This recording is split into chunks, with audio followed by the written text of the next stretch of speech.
Guys, আসসালামু আলাইকুম। তো চলে আসলাম নতুন আরো একটি ব্লগ নিয়ে। আজকের ব্লগটা মূলত আমি শুট করেছিলাম 10ই আগস্ট। 10ই আগস্ট আমাদের পাঞ্জাবি কোচিং এ কাচ্চি এবং ডিজে পার্টি ছিল।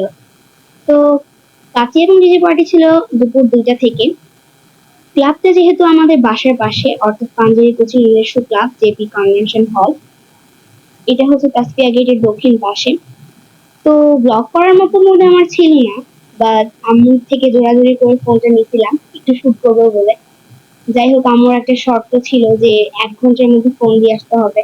তো চারটার 4টা সাড়ে 4টার মধ্যে আমি আবার বাসায় এসে ফোন দিয়ে গেছিলাম। পার্টিতে আমি তেমন গর্জিয়াস কিছু করি নাই এবারে, যেহেতু ডিজে পার্টি।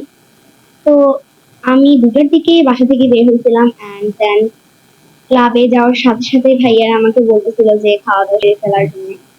তো খাওয়া দাওয়ার আইটেমের মধ্যে ছিল kacchi, chicken, kebab, borhani and সালাদ। খাওয়া দাওয়া শেষ করে আমি একটু শুট করতেছিলাম যে দেখি অবস্থাটা একটু শুট করি, সবার সাথে কথা বলতেছিলাম। এরপরে হচ্ছে 4:30 বাজে আমাদেরকে সেকেন্ড ফ্লোরে নিয়ে গেছিল, মানে সেকেন্ড ফ্লোরে ডিজে পার্টি হবে আর নিচে হচ্ছে খাওয়া দাওয়া চলতেছিল।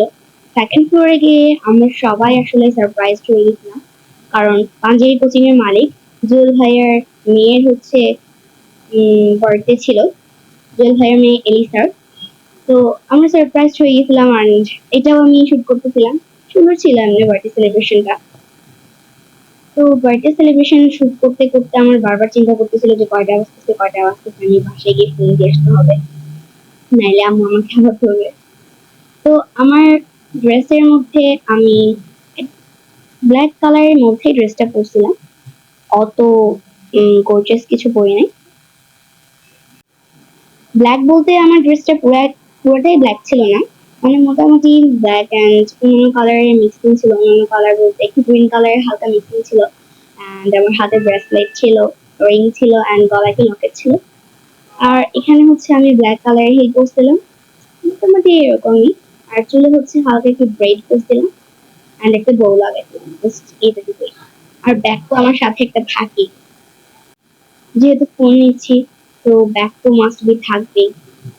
তো এই যে ডিজে পার্টি শুরু হচ্ছে, মানে এখন গানটা শুরু করছে মাত্র। তো মানে ভিডিও করার সময় আসলে আমার ইচ্ছা ছিল না যে ভিডিও করব, আর আমি কোন অ্যাঙ্গেলে ভিডিও করতেছিলাম আমি নিজে জানি না। একবার রেশিও মানে চেঞ্জ করতেছিলাম বারবার, মোবাইলটা বের করে জাস্ট করতেছিলাম আবার ঢুকাইতেছিলাম, করতেছিলাম আবার ঢুকাচ্ছিলাম, মানে আমার ভয় লাগতেছিল যে ফোন হারাই যায়। এই যে এদিকে ডিজে পার্টি স্টার্ট হয়ে গেছে, সবগুলা উড়াধুরা নাচা শুরু করছে। মানে এত নাচতেছিল যে পুরো মনে হচ্ছে যে ক্লাবের ফ্লোরটা কাঁপতেছে। আমার ভয় লাগতেছিল যে কখন ফ্লোরটা ভাঙি পড়ে যায়। আমি ফার্স্টে হচ্ছে শুট করতেছিলাম এগুলো। তো শুট করার পরে হচ্ছে চিন্তা করতেছিলাম যে ফোনটা দিয়ে আসবো বাসায়, কারণ না হলে আম্মু আমাকে আবার বাসায় আসি শুনতে হবে আম্মুর থেকে অনেক কিছু। আসলে ওই দিকটার মধ্যে বেশিরভাগ ছেলেরাই উড়াধুরা নাচছে, মেয়েদের থেকেও বেশি উড়াধুরা করছে এরা, বলার বাহিরে, যেহেতু ডিজে পার্টি। আর এটা হচ্ছে লাল টমেটো, সবচেয়ে মানে কি বলবো বেশি শয়তান। তো আমিও মানে ড্যান্স দিছিলাম কিছুক্ষণ, সানগ্লাস পরে সোফার মধ্যে বসতেছিলাম, আবার নাচতেছিলাম, আবার শুট করতেছিলাম। ওই বললাম তো 4:30 বাজে আমি আবার ফোন দিয়ে আসছি। তো পাঞ্জাবি কোচিং এ হচ্ছে সবসময় বলতে গেলে 2 মাস পর পর বা 1 মাস পর পর একটা ডিজে পার্টি বা পার্টির আয়োজন দেয়। বেশিরভাগ করে রেগুলার স্টুডেন্ট যারা, তারা বেশিরভাগ টাইমে একটা পার্টি পাই সবসময়। তো আমার বলতে গেলে একবারও পার্টি মিস হয় নাই, মানে যতদিন থেকে আমি পড়তেছি কোচিং এ একবারও মিস হয় নাই আমার পার্টি।